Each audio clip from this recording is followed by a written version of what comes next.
Yeah. All right, so we're here with Matt and Ben from, what's your team? Biggest Falls. Biggest Falls. And did you come with a couple other guys as well? We did. We did sinking teams. Yeah. Yeah. Your team's pretty small, the one I saw you in. 3.5 metre. Jeez. Savage. Yeah. 25 horsepower.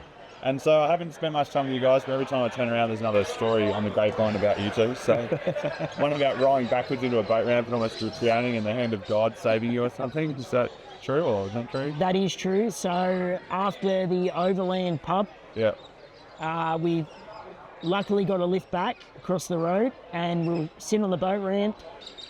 And I thought to myself, I'll get ahead of the game and I'll get in the boat. And Benny was off just up a little way. And I've gone to get in the boat and the chairs had other ideas and turned me and sent me straight down the bottom of the ramp. Yeah. So I've gone flying down the ramp and I'm probably screaming a few expletives and I heard Ben say stop and I'm like, I'm trying. And I hit the bottom of the ramp and I went in, chair went in. Benny's running down like David Hasselhoff in all his glory. And I'm like, oh, I'm sweet, I'll just right myself, I'll grab onto something on the bottom of the boat ramp and it's just all moss. And so I got nothing to grab onto and I just kept floating. Then he's grabbed the chair and then the hand of God is, I just see this shadow come over the top of me and grab me and sort of yoink me back onto the boat ramp. And that's pretty much it. So there may have been a couple of beers involved, but we will leave that to the juries. And for context, it was a wheelchair wheeling back down the boat ramp, not a cab there. It was a wheelchair. Got a real run up. It got a real run up. It was good. Front wheels hit the gap in the bottom of the boat ramp and just catapulted me out, and I went and lost me sunnies. Benny almost lost me. It would have been a biggie, not biggie smalls at the end of the rally, but yeah, it was good. Yeah. And so you're in a chair, you've got a bit more mobility than some people, I guess. How do you go coming on the Tinny Rally? What do you have to plan and prepare for? Not a lot. I've done a lot of camping when I was growing up. Yeah.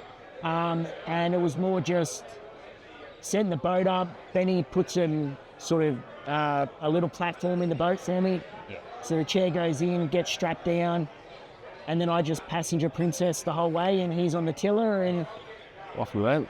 some beers and have fun and talk, long stories all day. So you camp most of the way? Camped all the way. All the way? Yeah. Yeah, cool. Did you cook much or eat out or? Probably Bit of both, bit of everything. Yeah, we were at the pub last night and then we did the homestead. Yeah.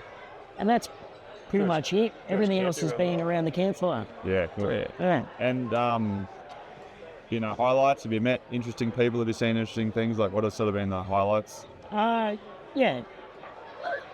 Like highlights, first couple of days were really good. We met some boys from WA and we've sort of caught up throughout the trip. It's been good. And like I said, doing this, seeing parts of the country we wouldn't normally see by roads, I think it's just been amazing. Yeah. So that was the biggest draw card for us to get on here, that sort of stuff. We sent it down the river. Yeah. Yeah, that, so yeah.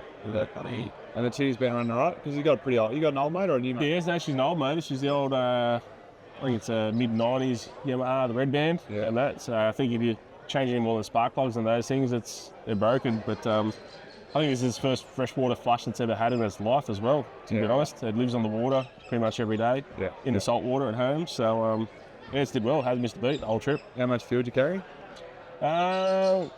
60 litres at a time, basically. Yeah, right. And that's, got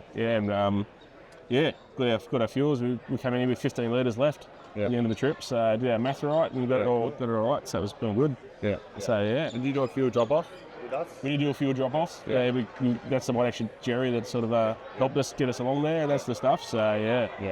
But then, pretty much every the opportunity to get a bit of fuel, we just grabbed a bit just in case. And we were running sweet, and I think we ran out about a K up here.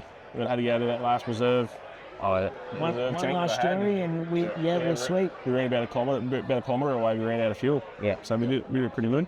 Yeah. So no, all good. Any other things that went wrong? Any good stories? Our mate ran out of fuel. He was empty when we started.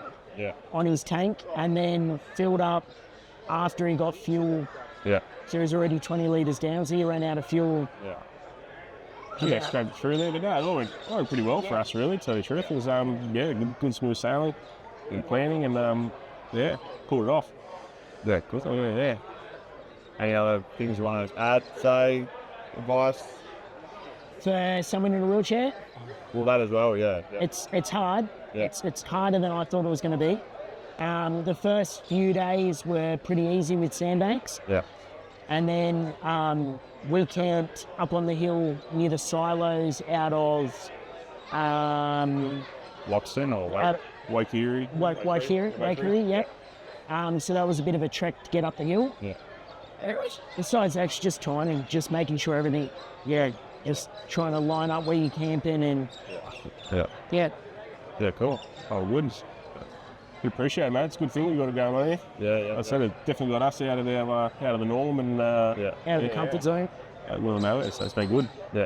Yeah. Legend. No, nice. No, cheers. Thank you, mate. Thank you. Thank you.